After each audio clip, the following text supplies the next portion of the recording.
মই মোৰ গাড়ীখনেৰে গুৱাহাটীলৈ বুলি গৈ আছিলোঁ। নৱেম্বৰ মাহৰ জাৰৰ সন্ধিয়া আছিল আৰু অলপ চলপ আন্ধাৰো নামি আহিছিল। হাইৱেত মোৰ গাড়ীখন 80ৰ পৰা 90 স্পীডত দৌৰি আছিল আৰু সেইটো সময়ত ৰেডিঅ'ত বাজি থকা গানে যাত্ৰাটো আৰু সুখময় কৰি তুলিছিল। মোৰ অফিচৰ অন্তৰংগ বন্ধুৰ বিয়া গুৱাহাটীত আছিল, সেইবাবে মই তালৈ যাবলগীয়া হৈছিল আৰু সেইকাৰণেই মই এদিন আগতীয়াকৈ ওলাই আহিছিলোঁ যাতে মই সময়মতে তাত উপস্থিত হ'বলৈ পাৰোঁগৈ। সাধাৰণভাৱে ঠাণ্ডাত যাত্ৰাৰ আৰম্ভই বেলেগ আছিল। ৰাস্তাত মই এখন সৰু ধাবাত ৰখি গৰম চাহ আৰু নাস্তাৰ আনন্দ লৈছিলোঁ। ঠাণ্ডা বতাহত গৰম চাহত মুখ লগোৱাৰ লগে লগে মনটো এটা শান্তি পাই গৈছিল। তাৰপিছত মই আকৌ যাত্ৰা আৰম্ভ কৰিছিলোঁ। এনেকৈয়ে ৰাতি প্ৰায় 9:30 বাজি গৈছিল আৰু গুৱাহাটীলৈ এতিয়াও 40 কিলোমিটাৰ বাকী আছিল। মই এতিয়া গাড়ীখনৰ স্পীড অলপ কম কৰিলোঁ, কাৰণ ৰাতিৰ সময়ত অলপ সাৱধান হোৱাটো খুবেই প্ৰয়োজনীয়।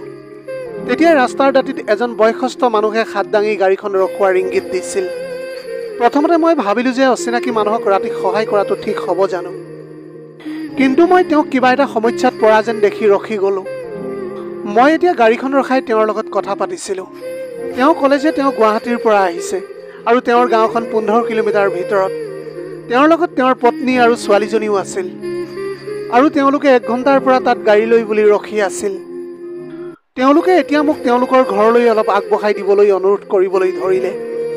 তেওঁলোকৰ অৱস্থাটো দেখি মোৰো দয়া উপজিছিল। এনেকুৱা জাৰৰ নিশা তেওঁলোকক ৰাস্তাত এনেকৈ এৰি যোৱাটো মোৰ বাবে একেবাৰে ঠিক যেন নালাগিছিল। মই এতিয়া তেওঁলোকক সহায় কৰাৰ সিদ্ধান্ত ল'লোঁ।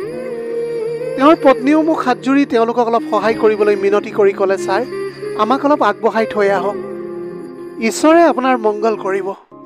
মই হাঁহি মাৰি ক'লোঁ, খুৰী, মোক ছাৰ বুলি নক'ব, মই আপোনাৰ ল'ৰাৰ সমান। চিন্তা নকৰিব, মই আপোনালোকক ঘৰত থৈ আহিমগৈ।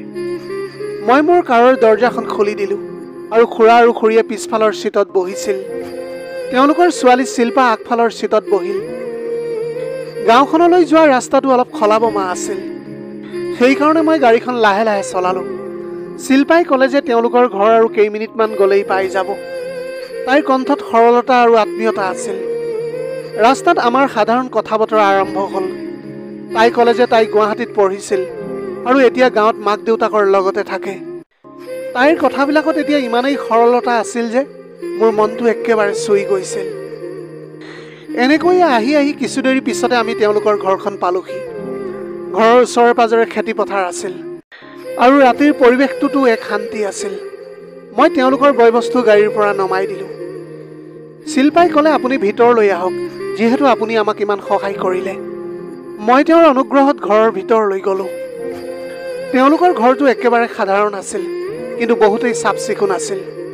খুৰা আৰু খুৰীয়ে মোক চোফাত বহিবলৈ দিলে আৰু বৰ আদৰেৰে মোৰ স্বাগতম জনালে। আমি সেইটো সময়ত বহুতো কথা পাতিলোঁ।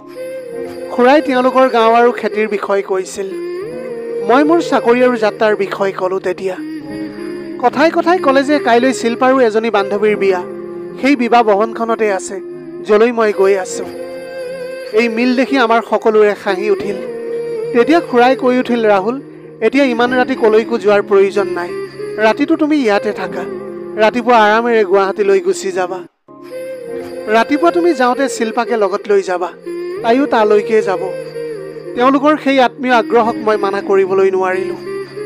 মই তেতিয়া ক'লোঁ যে ঠিক আছে খুৰা, মই তেনেহ'লে ৰাতিপুৱাই যাম বাৰু। শিল্পাই মোক গেষ্ট ৰুমলৈ লৈ গ'ল। কোঠাটো চফা আৰু বৰ আৰামদায়ক আছিল। তাই ক'লে যে আৰামেৰে শুৱক, ৰাতিপুৱা মই আপোনাক জগাই দিম। মই এতিয়া তেওঁক ধন্যবাদ জনালোঁ আৰু ফ্ৰেছ হোৱাৰ পিছত বিচনাত বাগৰি দিছিলোঁ। যাত্ৰাৰ ভাগৰৰ কাৰণে মোৰ সোনকালেই টোপনি আহি গ'ল, কিন্তু ৰাতি টোপনিতে কোনোবাই মোৰ কোঠাত প্ৰৱেশ কৰাৰ অনুভৱ হ'ল। মই যেতিয়া চকু মেলি চালোঁ, তেতিয়া দেখিলোঁ যে শিল্পা মোৰ কোঠাত আছিল। তাই বিচনাৰ ওচৰতে থিয় হৈ আছিল আৰু সেইটো সময়ত তাইৰ চকুত এক অদ্ভুত ধৰণৰ উজ্জ্বলতা জিলিকি আছিল। মই তেতিয়া থতমত খাই উঠিলোঁ আৰু সুধিলোঁ, শিল্পা, তুমি ইয়াত কি কৰি আছা? সকলো ঠিকে আছেনে? তেতিয়া তাই মিচিকাই হাঁহি ক'লে, ৰাহুল, মই তোমাৰ লগত কথা পাতিবলৈ আহিছিলোঁ। তোমাৰ লগত হোৱা কিছু ক্ষণৰ কথা বতৰাৰ পৰা মোৰ মনটো খেলি মেলি হৈ আছিল। সেইটো সময়ত তাইৰ কণ্ঠত এক গভীৰতা আছিল। মই এতিয়া তাইক বিচনাৰ ওচৰত বহিবলৈ ক'লোঁ। তাই লাহেকৈ ক'লে যে তুমি ইমান ভাল মানুহ, তুমি মোৰ পৰিয়ালক সহায় কৰিলা আৰু তোমাৰ কথা বতৰাত এক বিশেষ সৰলতা আছে। মোৰ তোমাৰ লগত কথা পাতি বহুত ভাল লাগিছে। মই হাঁহি মাৰি ক'লোঁ, শিল্পা, তুমিও বৰ মৰম লগা। মোৰ কথাত তাই লাজ কৰিলে আৰু ক'লে যে, ৰাহুল, সঁচা কথা ক'বলৈ গ'লে মোৰ তোমাক বহুত ভাল লাগিছে।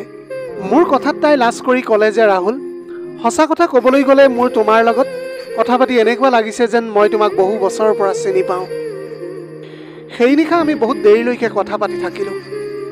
তাই নিজৰ জীৱন, নিজৰ সপোন আৰু গাঁৱৰ সহজ সৰলতাৰ বিষয়ে কৈছিল। ময়ো মোৰ শৈশৱ আৰু বন্ধুসকলৰ কাহিনী প্ৰকাশ কৰিলোঁ। কথা পাতি পাতি আমি ইজনে সিজনৰ ইমানেই কাষ চাপি গৈছিলোঁ যে সেইটো সময়ত সময়বিলাক কেনেকৈ পাৰ হৈ গৈছিল আমি গমেই নাপালোঁ। সেইটো সময়ত তাইৰ চকুত এক বুজাব নোৱাৰা প্ৰেম আছিল, যিয়ে মোক ভিতৰলৈকে চুই গৈছিল। মই তাইৰ হাতখনত লাহেকৈ ধৰিলোঁ আৰু ক'লোঁ, শিল্পা, তোমাৰ লগত কটোৱা এই সময়কণ মোৰ বাবে বিশেষ হৈ ৰ'ব। এনেকুৱা লাগিছে যেন এই নিশাটো কেতিয়াও শেষেই নহওক। তাই মোৰ ফালে চালে আৰু তাইৰ চকু সেমেকি উঠিছিল। তাই তেতিয়া ক'লে যে, ৰাহুল, মোৰো তেনেকুৱাই লাগিছে। তোমাৰ লগত কটোৱা এই সময়কণ মোৰ বাবে বিশেষ হৈ ৰ'ব। তাৰপিছত আমি ইজনে সিজনক সাৱটি ধৰিলোঁ। সেই জাৰৰ নিশাত তেনেকৈ সাৱটি ধৰাৰ পিছত মই এক উষ্ম অনুভৱ কৰিছিলোঁ। মই তাইৰ কপালত লাহেকৈ এটা চুমা আঁকি দিলোঁ আৰু ক'লোঁ যে, শিল্পা, তুমি মোৰ বাবে বৰ বিশেষ। তাই মোৰ ফালে চাই মিচিকিয়াই হাঁহিলে আৰু ক'লে, ৰাহুল, তুমি মোৰ অন্তৰত চিৰদিনৰ কাৰণে থাকিবা। এনেকৈ বহু দেৰি হোৱাৰ পিছত তাই ক'লে যে, ৰাহুল, এতিয়া শুই যোৱা, ৰাতিপুৱাৰ সোনকালে উঠিব লাগিব। মই হাঁহি মাৰি ক'লোঁ যে, ঠিক আছে, কিন্তু এই নিশা চিৰদিনৰ কাৰণে মনত থাকি যাব। তাই এতিয়া মিচিকিয়াইছিল আৰু মোৰ কোঠাৰ পৰা ওলাই গ'ল। মই বিচনাত বাগৰিলোঁ, কিন্তু মোৰ টোপনি অহা নাছিল সেইটো সময়ত। শিল্পাৰ কথাই, তাইৰ হাঁহি আৰু তাইৰ স্পৰ্শই মোৰ মনত খেলিমেলিৰ সৃষ্টি কৰিছিল। ৰাতিপুৱা 5:30 বজাতে মোৰ টোপনি ভাঙি গৈছিল। মই উঠি মুখ হাত ধুই সাজু হৈ গ'লোঁ। এতিয়া এনেকৈ শিল্পায়ো আগতে সাজু হৈ আছিল। তাই এখন ধুনীয়া শাৰী পিন্ধিছিল আৰু তাইক বহুত আকৰ্ষণীয় যেন লাগিছিল। মই খুৰা-খুৰীৰ লগত চাহ নাস্তা কৰিলোঁ আৰু তাৰপিছত আমি তেওঁলোকৰ পৰা বিদায় ল'লোঁ। খুৰাই আমাক লাহেকৈ ক'লে যে, লাহে লাহে যাবা আৰু খুব সাৱধানতা অৱলম্বন কৰি যাবা। আমি এতিয়া তেওঁৰ কথাবিলাক শুনাৰ পিছত গাড়ীত বহিছিলোঁ আৰু গুৱাহাটীলৈ বুলি ৰাওনা হ'লোঁ। এতিয়া আমি ৰাস্তাত গৈ থাকোঁতে শিল্পা আৰু মই বহুতো কথা পাতিলোঁ। মই তাইক ধেমালিতে ক'লোঁ, শিল্পা, তোমাৰ বান্ধৱীয়ে মোক দেখি কি বুলি ক'ব? তাই তেতিয়া হাঁহি মাৰি ক'লে যে, তুমি একেবাৰে চিন্তা নকৰিবা, মই সকলো চম্ভালি ল'ম। ৰাস্তাত আমি এখন ধাবাত অলপ কফি খাবলৈ ৰখিছিলোঁ। শিল্পাই মোৰ ফালে চাই ক'লে, ৰাহুল, তোমাৰ কথাত বহুত যাদু আছে। তোমাক এতিয়া মোৰ লগ পাই এনেকুৱা লাগিল যেন জীৱনটো মোৰ আৰু বেছি ধুনীয়া হৈ পৰিল। মই তেতিয়া তেওঁক ক'লোঁ যে, তোমাৰ লগত কটোৱা প্ৰতিটো মুহূৰ্ত মোৰ বাবে বিশেষ হৈ পৰিছে। আমি সময়মতে বিবাহ ভৱনত আহি উপস্থিত হৈছিলোঁহি। বিবাহ ভৱনটো বৰ ধুনীয়াকৈ সজোৱা হৈছিল আৰু পৰিৱেশটো উলহ মালহেৰে ভৰি পৰিছিল। মই মোৰ বন্ধু আৰু শিল্পাৰ বান্ধৱীবিলাকক লগ কৰিলোঁ। শিল্পাৰ বান্ধৱীয়ে এতিয়া তাইক সাৱটি ধৰি ক'লে, মই ভাবিছিলোঁ তই বিয়ালৈ নাহিবি বুলি। শিল্পাই হাঁহি মাৰি উত্তৰ দিলে, তোৰ বিয়াত নহাৰ প্ৰশ্নই নুঠে। বিয়াৰ পৰিৱেশটো বৰ ধুনীয়া আছিল, যি দেখি মোৰ মনটো বহুত ভাল লাগি গৈছিল। বিয়াৰ শেষত আমি আহাৰ গ্ৰহণ কৰিলোঁ আৰু দৰা কইনাক বিদায় দি আমি উভতি আহিছিলোঁ। এতিয়া শিল্পাক তাইৰ গাঁৱত থৈ অহাৰ আগতে মই গাড়ীখন ৰাস্তাত ৰখালোঁ আৰু তাইৰ লগত অলপ কথা পাতিলোঁ।